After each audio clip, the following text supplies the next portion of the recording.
wake that ass up. Early in the morning. The Breakfast Club. Morning, everybody. It's DJ NV, Jess Hilarious, Charlamagne the guy. We are the Breakfast Club. We got a special guest in the building. Yes, indeed. We have Marsha Ambrosius. Welcome back. What's happening? Hi, guys. How you feeling, It's been Marsha? about 7, 8 years. 8, 9 years. It's been a long time. Crazy. How you feeling? I'm great. How are you? Doing well. Blessed, black, and highly favored. I mean, you got so many classics to me. Late nights, early mornings, friends and lovers. Nyla, you've done it again with Casablanca. Thank you. You heard it? Yes, absolutely. They gave it to you. I feel it's such a vulnerable feeling when people have it now. It's like not real. It's like this is all a dream. Well, congrats. Thank you. So I heard it was your mom that actually got you to link back up with Dr. Dre. You know what she did? In true Scouser fashion, the Liverpudlian that she is, she hit me up and said, You're using words we have no idea what that means. Scouser means you were born and raised in Liverpool. Okay. A Liverpudlian, right? Okay. So I'm Liverpool, born and raised. So my mum calls me, and says, oh, Marsha, have you spoke to him, Dr. Dre lately? I don't even think she referred to him as Dr. Dre. She just said Dre, like I was supposed to know who that was. And I'm like, no, Mum, I haven't spoke to Dre lately. And I was like, all right, I'll call him up. So this is round about the end of 2020, December. So I give him a call, say, what's up? We reconnect. He's like, I'm working on a couple of things. I'll send you a couple of ideas. So we started shooting ideas back and forth. What would then be the GTA video game. But I didn't know that that's what was being worked on. You know, Dre's just like, let's just work. You never know what's going to happen. So we're going back and forth, and a couple of weeks go by, and the top of 2021, he had a brain aneurysm. And I was on the treadmill when I found that out. Like, looked at my phone and, it popped up, whatever news outlet, and it was like, what? I just talked to him like less than 24 hours ago, and made all the calls, found out everything was okay and stable. 24 hours after that, he called me, said, look, Marsha, I'm cool, I'm in recovery, but I want to get back to work, so I want to get you out to LA and let's just figure some things out. And So he in a hospital bed calling you like, look, we got to get back to work. Wow. all I know was like plugged up. Plugged up. Yep, on the way back. I said, okay, Dr. Dre, whatever you say. And within a couple of weeks, I was in LA most of that year, 2021. And the creation of Casablanca happened a couple of months after that. So it was really all the GTA stuff. And then I told Dre that I was overdoing this artist thing. Nyla's mother's now. And I just want to chill. Like, I just want to produce and write. I've never been pick me. I want to be in front of the camera. No. I was done. And he said, yeah, nah. Oh, you was done with music? Yeah. Really? Well, being an artist. Being an artist. Yeah, being an artist. Like, Yeah. I was always going to create, but the whole being the artist thing, I was like, I've done everything that I could possibly do on this bucket list that I tried to create for myself. I've surpassed my bucket list. What was on the bucket list? I'm just curious. Get signed, win a Grammy, lose some Grammys. I don't know, like work with my favorite artists, like regular stuff. But my actual things, I didn't write, work with Michael Jackson, work with Prince, work with Stevie, work with Dr. Dre. I didn't write those things out loud, but I wanted those things and I'd achieved that. By now, this is 24 years in for me. So I'm like, what's next?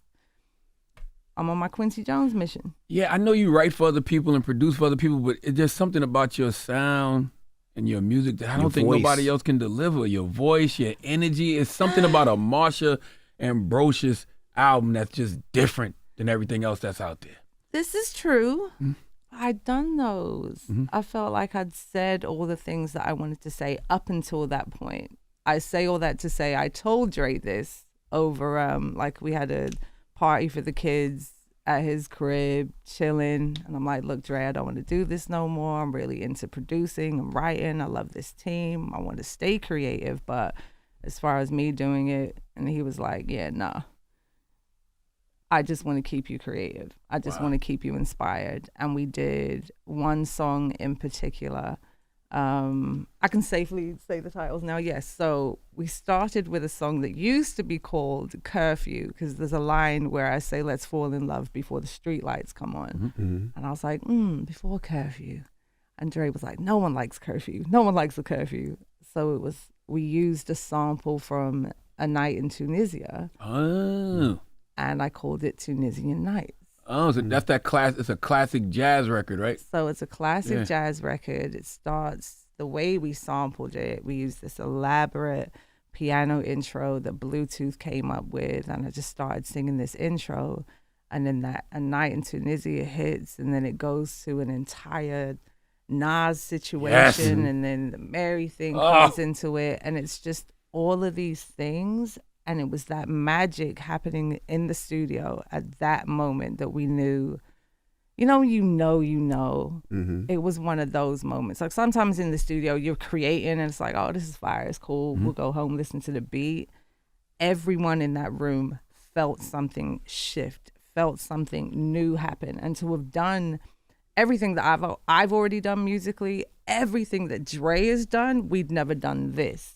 So we were onto something, and it felt like we had to see it through. So Casablanca became a destination. Casablanca became the mood, the vibe, the standard, and we just took it from there. I like the pedestal you put hip hop on this album because just musically it just shows how much of a classic musical art form hip hop is. The fact you can go from that Tunisian record is like from the 40s, right? Yeah. The fact you can go from that to Nas to 90s, right? And it blends perfectly, seamlessly. It doesn't. A lot of things that we did on this album shouldn't make sense. Mm-hmm. Like I truly believe we will be in the Guinness Book of World Records for how many things we sampled and the way that we sampled them. So no, Wu-Tang, Duke Ellington, and Michael Jackson aren't supposed to fuse, but on Thrill Her, they did, you know? Mm-hmm. So it's, it was a wild ride, but one of the most amazing experiences I've ever had, not only recording it, just the entire process, even getting to this point, even it taking so long to get a release date for it to be available. Like the entire thing has just been, no one's done this before. Now you talk about inspiration, right? And Charlamagne say how you inspire so many people. But you must have inspired Dr. Dre as well, because we haven't heard music from Dr. Dre. We haven't seen him executive produce things. We've only heard rumors, and like it's almost like a tease. And nothing ever comes out. You hear Dr. Dre's executive producer such and such album, but you never hear this project. He recently said this in an interview he recently did, and said, and I absolutely believe this, he may have only released 5% of the music that he's ever recorded. Wow. And now working with him as extensively as I did during the pandemic, it's absolutely true. And he doesn't do it purposefully. It's because he loves the creative process. And it's like, no, this is just for us. This is ours. So what did you do? How are you one of the few people that actually get your album out? Did you ever think it wasn't going to happen? I'm the only. There you are. The only.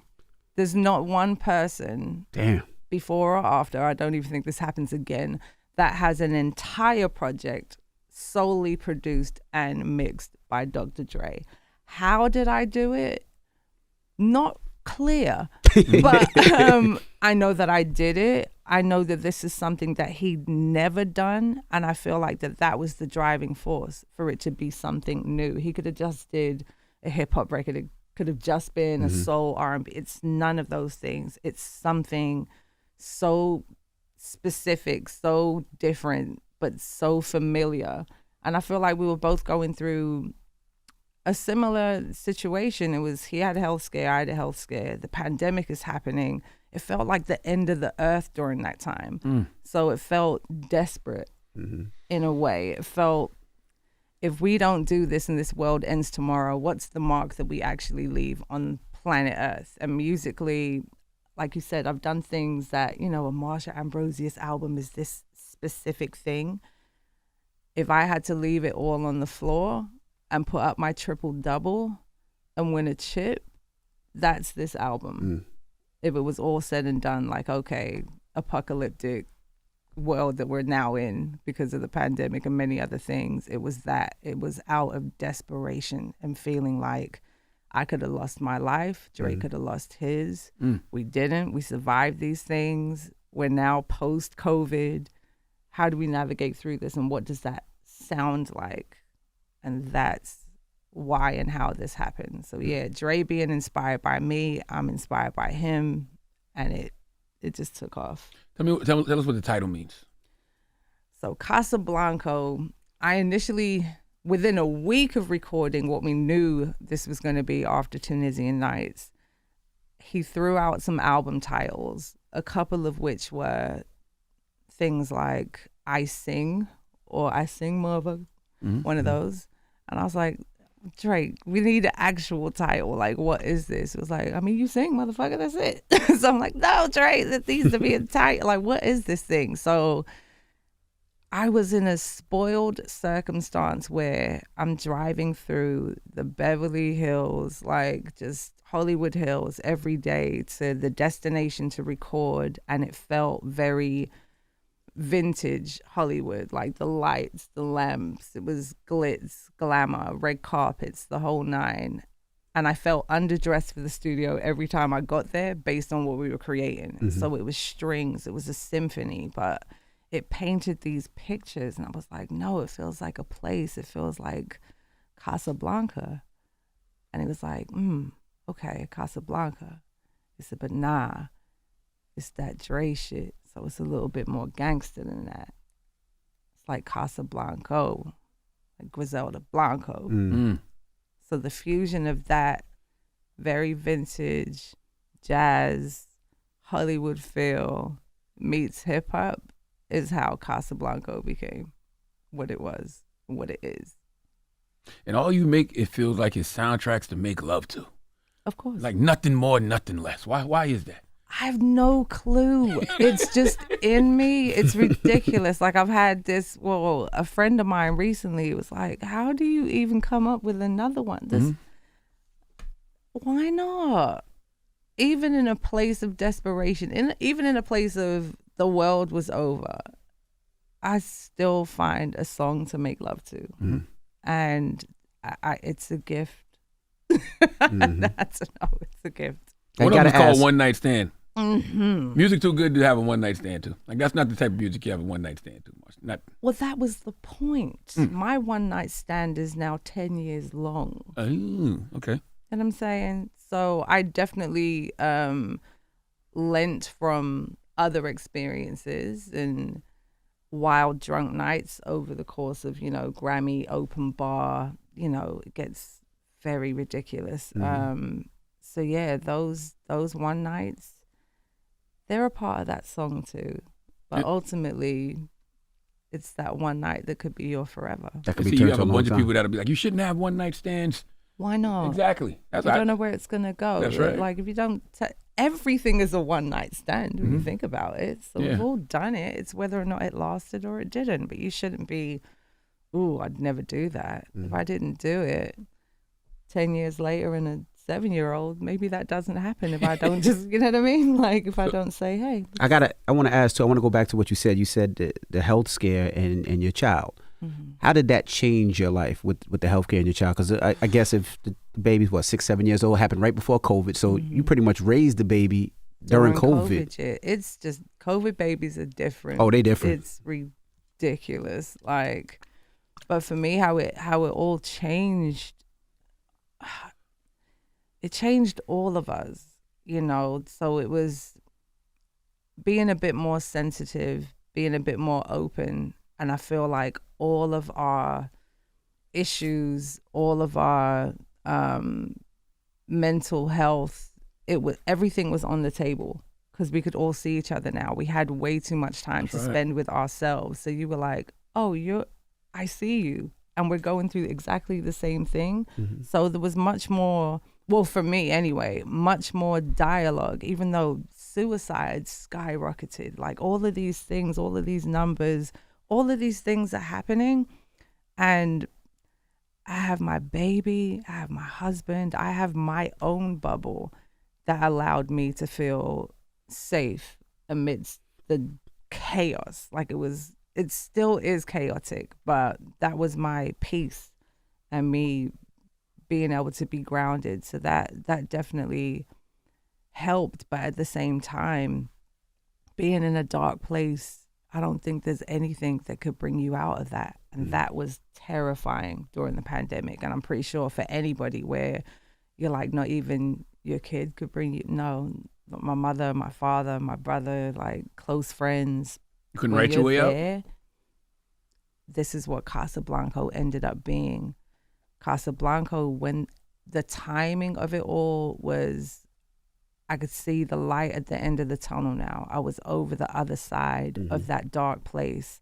And even with this tentative, there's going to be a release date, or think about the samples on this album. We literally took over a year to clear the samples. And I didn't mind that because I felt like I still needed time to heal.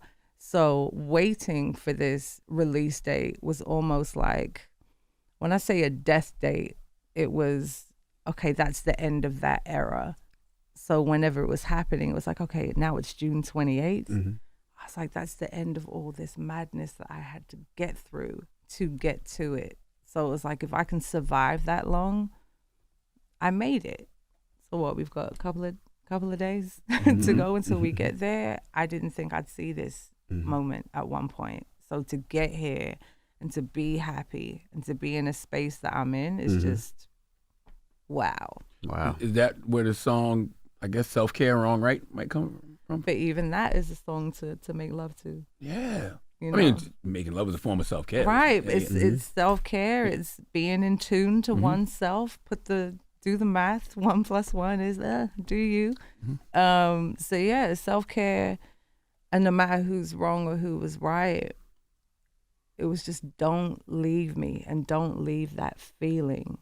And once the music started, it was all of those emotions. And even in that, like you said, it all came back down to, in true Marsha Ambrosius fashion, you got to fuck. Right in that love song. Yes. Still.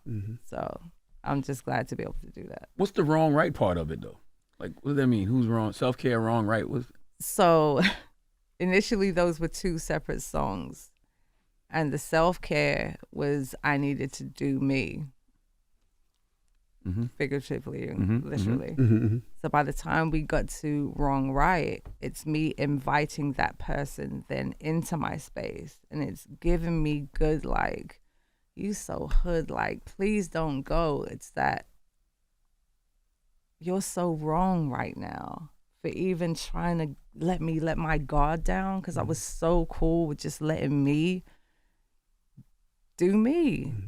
And then here comes this this fine dark chocolate, son of a gun, swept me off my feet and let me put my guard down. And I'm a Leo, and that's hard for me to do. So when it happens, it's both terrifying, but the fear in a lioness comes out in aggression and anger and a lot of sexual appetite that is, or, you know, anyone that knows. And that was you're so wrong right now. Where did y'all meet? Where did you meet your husband? On tour. On tour. Yes. How did that go down? Because you talking about him, you started, your mouth started salivating, know, and you start getting hot. Together, you turning envy on. Because you say, I'm thinking about the song Wrong Right. I'm like, hey, well, envy thinking about your man getting turned on. Sound like chill. Chill out. No, I'm we met. I'm just saying. She was just so excited. I'm just asking, where did they meet? But that's where the music. That's love is love. It got me thinking about my wife. All right, I'm sorry, guys. It's fine. No, we met on tour 10 years ago. And I saw him. It's 10 years later. I said, when you know, and you keep, like, all the movies that you see, that's corny shit. Like, it never happened. Yes, it did. I seen him, and he had a red fitted on, and I was like, who is that? And I approached him, like, yo, what's up? And we got to talking, and we haven't stopped talking since. Wow. You need to write a book called One Night Stand, because there's so many people who think you got to make the man wait 30 days or 60 days or 90 days. There's so many formulas to it, But if you don't just follow your intuition, Mm-hmm. because it all depends on what type of person you are. Like there are people that are, I'm not approaching unless I know it's for sure. Mm-hmm. I don't know, there's many formulas to it. So even if I did write a book, I'm going with what worked for me. Right. I'm not giving you the manual to how this works out. Like, ooh, you too can find your 10 years later. Or, you know what I mean? Like, I'm not giving it as game like that. I'm saying if you saw what it was that you wanted and you didn't make your move, that's on you. Because then you'll sit there and ponder and be like, well, what if I just said something? What if I just approached? So by the time that I did and it was what it was, and I knew that it was more than just that one night in Philadelphia, that one night in Chicago, that one night in Virginia, that one night in LA. Now it's many nights. Now it's, you want to move in? Sure. We moved in together. And then it's, you want to go back to the UK for Christmas with me, meet my whole family? Sure. And then by April, we were pregnant. Wow. It was that serious. I can't Sounds ridiculous when I say No, it doesn't. No, when I say ridiculous, it's like that's the timeline, though, you know, and we were both very sure. I can't remember what song it is. Maybe it was Greedy. What's this? One song, maybe I'm tripping. It sounded like you was talking about having a threesome. Oh, Thrill Her. Thrill Her. Thrill Her. Okay. That was a dream. Not really came true, but Oh. a fantasy. So Thrill Her was a drunken high night. I want to say I took that story from, was it Atlanta? No, this one might have been at LA. It was definitely a Grammy week. And I painted the picture. He came in, drunk as hell, give some head. Then a knock at the door, and it's another chick. I'm like, who the is this? And I'm like, oh, it's about to go down. Oh, it might have been a Philly story too. There's like a lot of stories involved. So yeah, when people hear this album, they can claim that, yeah, that was me. And then, which is great. I love that for you. Yeah, it's, it was a wild night. But it was a dream. Who knows? Oh, okay. This Was album, it? I don't know. It sounded real to me. Neither. Sounded real to me too. And the album is very like 1990 now. Like, how do you have such a nostalgic feeling, but I keep like it that. fresh? Because that's what, I mean, any hip hop connoisseur or R&B head, 90s is just, That's it. it's unmatched. It was a time. If you weren't outside, just say that. And I feel like with this album, to have grasped what the Nas's of the world were doing then, the Marys of the world were doing then, but making it now, it's because that was timeless. And that's, I think we're all the same age. Like our generation of timeless. Like whereas our parents, it's Temptations, it's you know, Earth, Wind, and Fires. Okay, even later than that. But it was timeless music, so it survives now and sounds fresh now because it was that good then. That's right. So I couldn't integrate. When I say couldn't, didn't really want to integrate what we feel like hip hop is now or R&B is now. I could only learn from what I really know, and me creating in my creative process has always come from the Jodeci era. It stops and starts there. It's Jodeci. That's my R&B, like ultimately. So my hip hop is Nas, it's Jay. So it's all of those things in one album that make it fresh because it was good then. So it's gonna be good now. It's like singing what's a classic to you? Give it any classic. Mary J. Blige, My Life. Right. So Be you sing Happy. that now, it's then, but it's absolutely now because it was that good then. And I feel like I've always, when I say attempted to write timeless music, for me to sing Say Yes or Butterflies now I can, but that is 24 years ago from me in my real time. But Timeless, 24 though. years later, absolutely timeless. So to create a Casablanca and know that 24 years later that can still live, that's the goal. It's like, what is your tomorrow? And musically, I've been doing things that could live for tomorrow, whenever that future is. I just love the fact that a Nas Illmatic can inspire something like this. Because when I hear this album, I hear a lot of Illmatic.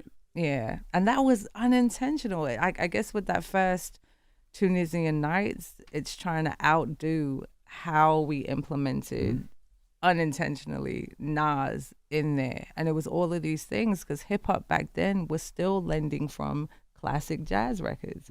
So it only made sense that we not only borrowed from what the 90s did with those samples, but reinventing and elevating them in the only way that a Dr. Dre can and did, so. I was going to ask, you talk about Dr. Dre only releasing 5% of the music that he actually made. How much music did y'all make? And what was the process of trickling it down from the amount of songs you made to this 11? You know what's crazy? We made about 12 or 13 songs. Really? And knew when it was time to start. We knew it when it was completed. And the only reason why the other two didn't make it is because one of them, it made the album play a little longer than we felt comfortable with, and it matched another song on there like evenly. Like if you had to get rid of one or the other, and it was right. It's definitely that one though. And one of them we couldn't clear. Like, nah. Nah. One of them. So I was like, okay, we can't clear that one. We have an album, and Dre in the creative process has like a whiteboard on the wall. We'll write the titles for each song. We just looked at it and was like, that's it. We're done. So between end of April 2021 and end of May, we were completely done with recorded vocally. I recorded everything, written everything, and we took a couple of weeks off and reconvened. And Dre said, 27-piece orchestra. So we were at Gower Studios. Eric Gorfain did the string arrangements, and we were in with the orchestra, listening to them go crazy on this album that we created, which was already doing what it was going to do. This symphony just took it to another place. Like, just didn't even make any sense. So by the time that's happened, it's just timeless in that way. How does really thinking about your mortality and maybe I guess being face to face with death in a way, how does that change just everything about you as an artist, as a person? I don't know if you can see it. I'm so happy and chill. Like nothing can really faze me. And if it's anything that does kind of interfere with my peace, it's whereas I would get upset or combative or defensive about things in the past, it's, okay, that's how you feel? Cool. Like, there's so many more important things than being mad about anything or holding on to things unnecessarily. Like, that brush with what you think death looks like and that flash across your eyes of like that was it. The things you think were important never were, and by the time you get your life back, it still feels like that. Like, it's not important. Like prioritizing the importance of things in your life changes. Like, it's not important. But with you taking so much time off, it's part of the reason, I just don't want to deal with the noise, with the people talking, with the social media, with the conversations. It's just, you have a clear mind when you don't deal with things and people. Not necessarily that. I love people. I love the internet. It's a very entertaining space. So it was never that. It was the obligatory having to do it. The whole artist thing. It's the gotta show up to interviews. It's the gotta be here interactions. on this day. Right. Yeah. It's the now I have an itinerary. Nah, let's just live and chill and maybe do stuff for fun and live how the other side lives or whatever you think that looks like. It was always that. But as far as noise, I think I forced myself to engage to get perspective on where people are actually at in their lives to understand me more, if that makes any sense. because I think during the pandemic, we all internalized a little bit more and understood ourselves a bit more. But I think not enough people were sharing that for the fear of being looked at crazy, because you had more time to think about who you were, why you were, and if it all had to end tomorrow, what did you do while you were here? So all of these things are happening, and I was okay with noise. I feel like I was more terrified of the silence. Would you say okay with the noise, meaning you didn't mind people discussing and talking and... Oh no, like if no makes you feel like you're still there, right? Yeah, like if I wasn't there, I don't know. When I say it doesn't matter, I think I was engaging in conversations and catching up with at such and such on Twitter or at blah blah blah, because it was, oh, we're still here, we're still able to communicate. You okay? Whether it was negative or positive, it was like, you've made time. You're talking about me regardless. Yeah, so it was like, you've made time. It's the fear of when they're not talking about you. But yeah, I didn't mind that. It was life I was comfortable with again, and all of it, in all of its noise. So I think for anyone during the pandemic, that silence, it was like the zombie apocalypse. Like, is anyone here? Am I crazy by myself? Are we all gonna die? What's happened? Like, it was the silence. It was scary. Yeah, especially if you've never done any internal work. If you never did no therapy, if you never did no meditation, if you never have been on no healing journey, and that was your first time having to deal with yourself, oof. That's noisier than anything. You and your thoughts by yourself, screaming at times. And then it was quiet, but then it was peaceful. Right. And then it was, okay, let me breathe. And everyone okay? Everyone good? You know, and it felt like that. What did you learn new about yourself during that time? I have way more patience than I thought. I'm terrible. Like terrible. Like Uber Eats, where you at with my food delivery? You said you made a left turn. What do you mean you're still waiting? What do you mean you're... Yeah, I'm terrible. I don't like waiting. I got no patience and I hate waiting. So, mommy, get your ass in here and let's rock. It's my favorite line. One of mine. Yeah, patience. Didn't have any. Now I have all of it. Because it's not happening right now? Cool. Before? What do you mean? Why? When?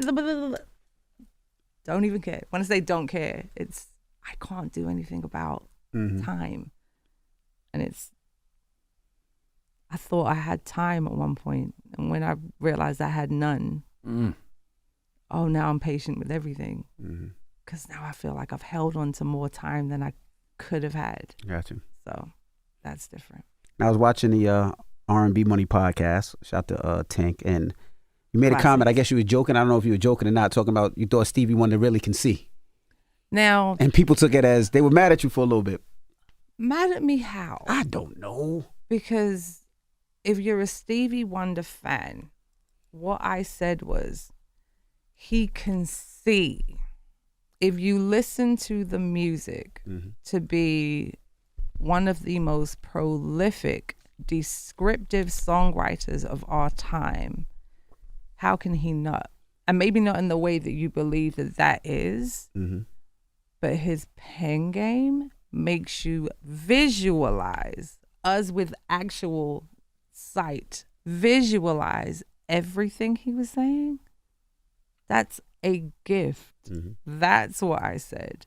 Yes, he can see, because there's no way he says, I never dreamed you'd leave in summer, and I literally see the summer day he's referring to.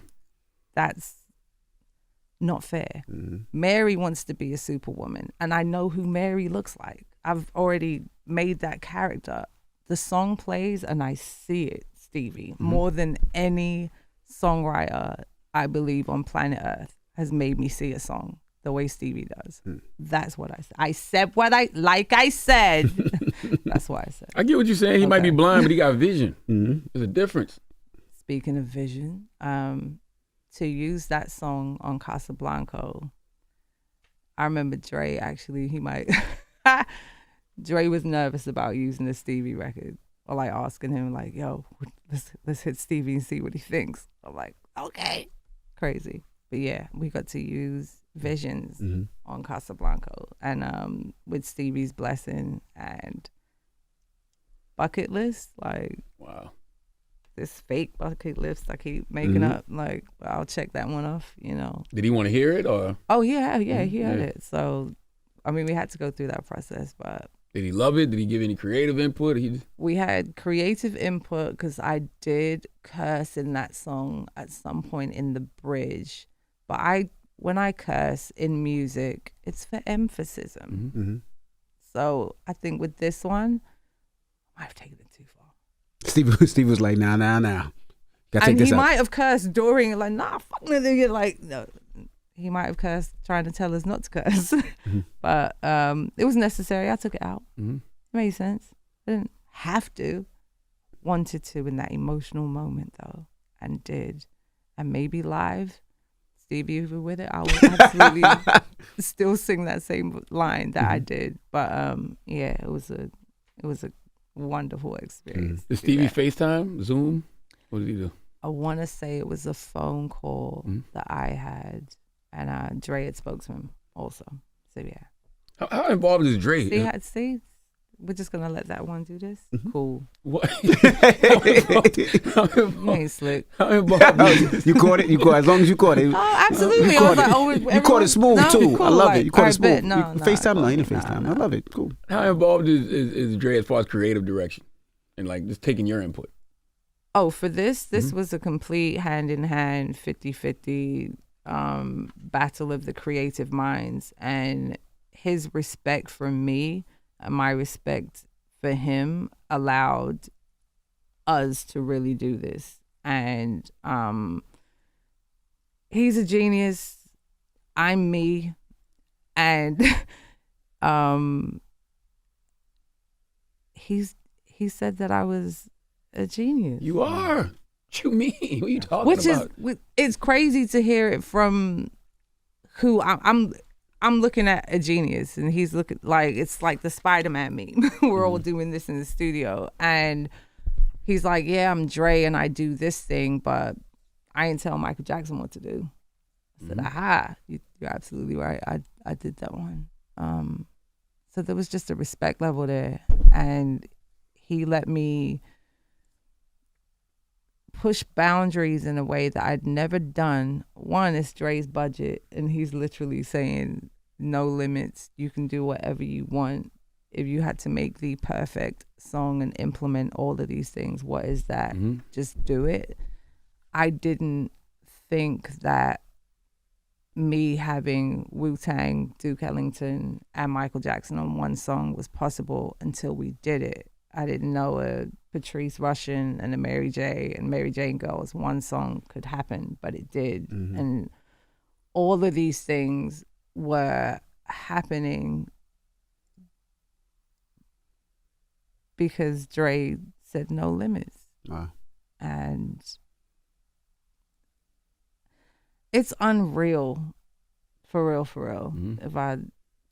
If I'm honest, it's I've never done anything like this. Like, I've made music before, but with the creative freedom and no limits on it allowed me to do things that I'd never done, ever, and may never will. This might really, truly be the one of one, and I'd be okay with that. Damn, so you don't think you'd put out another album after this? It's not even another album. It's not another this. I'll create music for the rest of my life, whatever that sounds like, whatever that looks like. But this, in its moment, it's like we can't recreate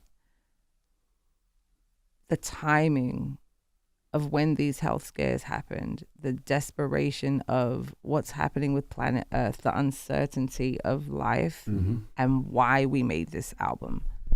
You know, we can only do celebratory, like, happy to be alive albums after this. You know, everything else was kind of just, but this album was made because we didn't think we'd ever get the chance to make one again. How was it when you played the record for Method Man during the Roots picnic? I seen it on your IG. Most of my best friends standing behind me, waiting to just hold him. Like, fam, give me a second. Method Man, please, could you listen to my... I mean, he's a dream. I can still say that. I know I'm married. My husband knows what it is. It's Method Man. So to play him, I remember when I was writing that moment in the song and the Go Outside in the Rain sample is happening and I knew the beat was about to come in and I'm like, you got that METHOD. Man, do that thing. You do those hands. Kiss on this and make it dance. Take it, baby. Giving you permission with persistence. OILOVEIT. And I can't get enough of this. Ocean flow below my legs. Swimming it, go diving inside my love, babe. Love you, babe. That's wet, right? That's wet. Ain't it? Yeah. That's wet. That's the song. You right over there? That's the name of the song. Wet. You all right over That's the name of the song. Crazy. It's okay. But you see, you feel me? Like, so to play it for him, fantasy. Bucket list you can't make up. Like this Method Man, play wet for Method Man. And just to see him blush when the moment came in and him do a little two-step. Right, two-step to that, give me all the audibles, said he's going to be the leading man in the video. Dope. And it's, the mini Ripperton inside me at the end, and it's just all the things. It was a fantasy. All of this feels very surreal. Like it's happening, but it's happening in real time. Like I get to go, hey, Stevie, listen to what we did with your, hey, George Benson, here's Patrice Rushen, here's Mary, here's Nas, here's playing it. So Meth, thank you, Meth, my leading man. I just got a couple more questions. You said you didn't tell Michael Jackson what to do, or Dre didn't tell Michael Jackson what to do? Dre didn't. Okay. So he's saying, basically his nod to me was, I'm Dre, and I've made several other GOATs, but, I didn't tell Michael Jackson what to do. That was you. So I'm coming to the room with something that he's never done. Wow. So don't devalue what it is with you in the room. And I get that. And you have to understand the amount of people that have probably crossed paths and been in the studio with Dre and possibly gotten to a stage where they thought maybe a project is happening. This part has barely happened for, like I said, that 5% is just the creating of the music. The actual artists that get to be at this part only happen if you're the 5 people that you can count, 6 or 7, maybe, but don't happen. So it was that. It's I'm one of one. And MJ coachable? What? Yes, and wanted to be. Like I think that was I had a spoiled experience. I was just getting to Atlanta, then get to Philly, get signed by the end of that year. Now I'm in the studio within less than a year of the time it took me to get to the States. Then work with Michael Jackson because he's heard this demo. And we were here in New York, Hit Factory, and he was there 2 hours. Michael Jackson was there in the studio 2 hours before call time, just warming up his vocal. He was that guy. Like, he was great because he worked like unlike any other. And I'll never forget it. The first moment where he goes in the booth, like that glass behind there, and it was I'm at the mixing board, and Bruce Sweetie and God rest his soul too, Andre Harris is at the board. I have the talk back button, and the first chord happens, and Mike just whispers like butterflies, and I just started crying. Wow. Immediately, just couldn't even hold it back. It was just, I'm in the studio, I'm 22, 23 at that time. Like, those were my younger years, my formative years. And I'm doing this at that age. Wow. And then it was talk back. One more time, Mike, get your timing right. One more time, Mike, make sure you vocally produce that entire song, but when I press play is only when I can hear the reality of that, because it's seamless. There's nothing wrong with that song. And he allowed me at my very young, naive, very green to everything industry, not only do me, retain all my publishing and flourish in that studio as a vocal producer and writer for that record. And Mike was just the king for all reasons. Can you take us back? How did he hear Butterflies? How did he hear that reference track and said, I wanted that? Well, I'd written the song when I was about 16, 17, in Camberwell, South London, about a boy that worked at McDonald's. Don't even know his name. I just knew that he was a neighbor's friend and he was fine as hell. He gave you butterflies every time you went to McDonald's? Every time. So I recently put two and two together. It wasn't the McDonald's giving you bubble guts. Then there's that. I wasn't eating McDonald's like that, though. Okay. I never really ate well, I did kind of, but I was basketball back then. So I was in athlete mode for sure. But Camberwell, the place that the McDonald's is in is called Butterfly Walk. And I never put that together until we recently went back and started taking pictures there. And I was like, look at God, look at that. So I end up writing this song, get to Philadelphia year 2000. So that's a couple years after that. Meet the team at A Touch of Jazz. One producer in particular, Andre Harris, who'd done two of my favorite Jill Scott songs, Long Walk and The Way. And I was like, who did those two? Oh, that's Dre, that's Andre. I was like, I want parts. So within a week, Andre Harris and myself had recorded Say Yes and Butterflies together. So Say Yes was for Ron Isley. So we did that demo together. And that was with the intent that Ron Isley was going to do Say Yes for his album. He just didn't take it, rest is history. And then Butterflies a few days after that. 5 or so in the morning, 6 or so in the morning, play the chords. I'm like, Dre, slow those down, yada, yada, yada. And Butterflies happens. And John McClain, who ended up signing Floetry to DreamWorks, was Michael Jackson's personal manager.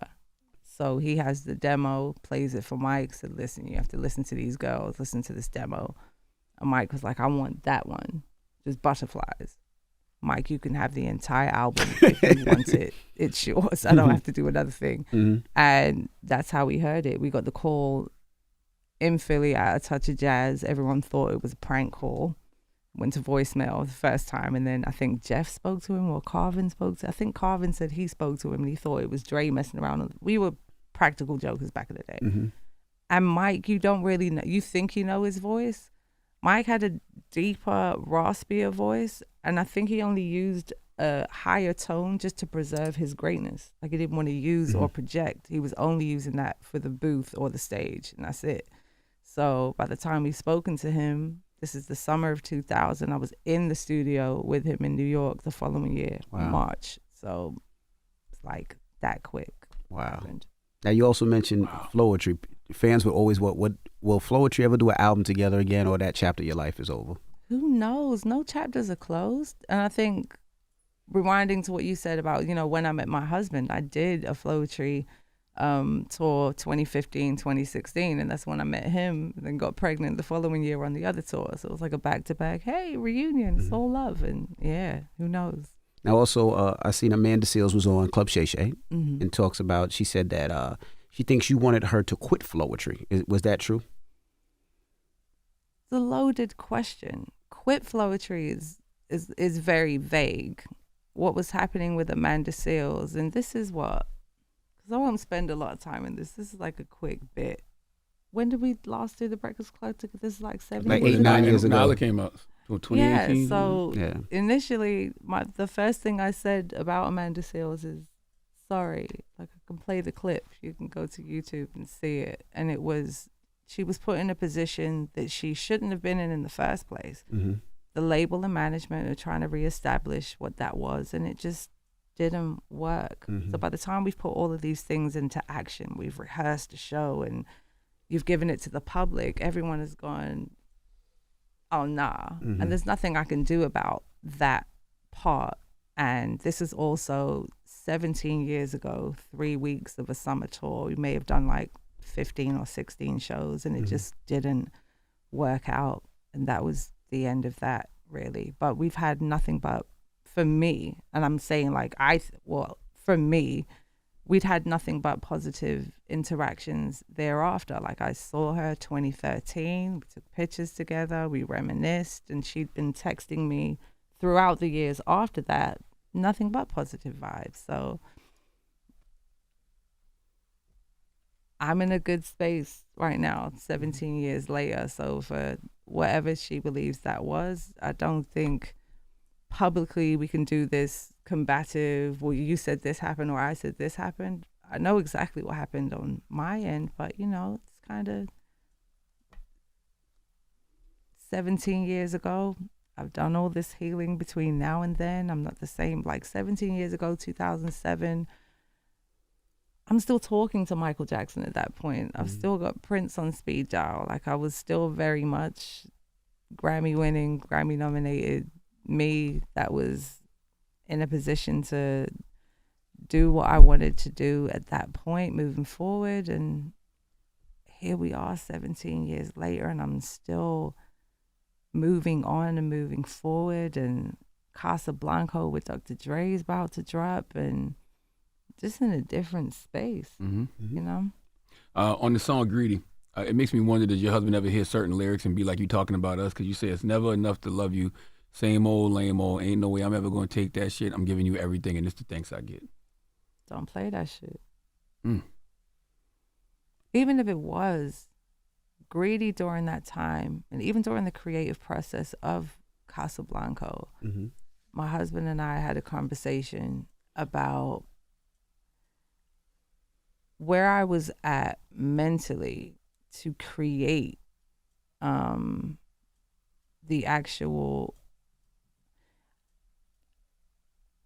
Basically, he said I didn't have to be married, Marsh, and come from that space. And I understood what he said when he said that, because the love songs are different. If I'm attached to the relationship I'm in and having to kind of skirt around what that looks like, those songs sound like Don't Wake the Baby or Just Like Old Times, and they're different. With this, it was, you need to stretch that pen and write from a space of you doing you. And what does that sound like? So by the time I got to Greedy, I was angry at the world. Like, it's never enough to love anyone or anything and then be satisfied in a way that you feel like you put your 100 in and they only claim it's 30%. So I could give you the moon and it's like, well, where the sun at? Like, it's the moon, fam. You don't want, you know? And I feel like Greedy, I was talking about everyone. It wasn't even just about him. It was everyone and everything playing this tug of war of, if you're not next to me, you feel as though you're missing out on something that you only gain by being with me or taking something from me. I'm like, well, what's the end game? Like, what exactly do you want? Because you're really upset. Like, you mad as fuck that you're not around me like that. Greedy. I love that song. On Music on My Mind, you said it's that Wu-Tang meets Coltrane. And what I love about that is, like what I told you earlier, it's like you're putting hip-hop on this proper pedestal of being like a classic musical art form. Was that intentional throughout the project? Maybe not intentional, but my affinity and adoration for hip hop has stemmed from me knowing all the words to Beat Street, breaking, like being overseas, getting all of these imported hip hop 12-inch records from my uncle, and hip hop, you're the love of my life. And I feel like on this album, it only made sense that I made sure that that last music on my mind was my love letter to music. and I couldn't fit everything in. So I just gave you the bullet points of what those eras and times. So yeah, Wu-Tang gets a shout out. I even shouted out Mace and Cam before I even know they would reunite. This is 2021. I'm calling this out. And I know what Horse and Carriage did for me in the 90s. You know, so it was all of these small nods to things. And this is in the same breath I'm saying, you know, MJ, J Dilla, Marcus Miller, Murder Mace Cam Killer, Miss Patty, Funkadelic, George Clinton, and I even shout out Luke Skywalker. Like just things that I've loved over the course of my life. And if that were my last speech to planet Earth, like, it's been real. This was it. That's what music in my mind in that last statement was.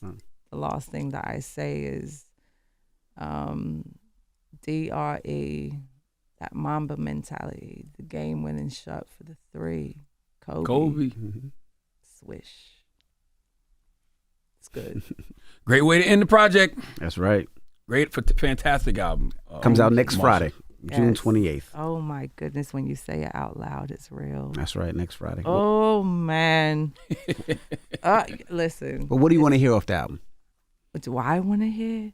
That you're going to allow us to play, because we got to get it from you guys. But we have it, but. Might be Wet. Wet? Might be Self-Care, Wrong Riot.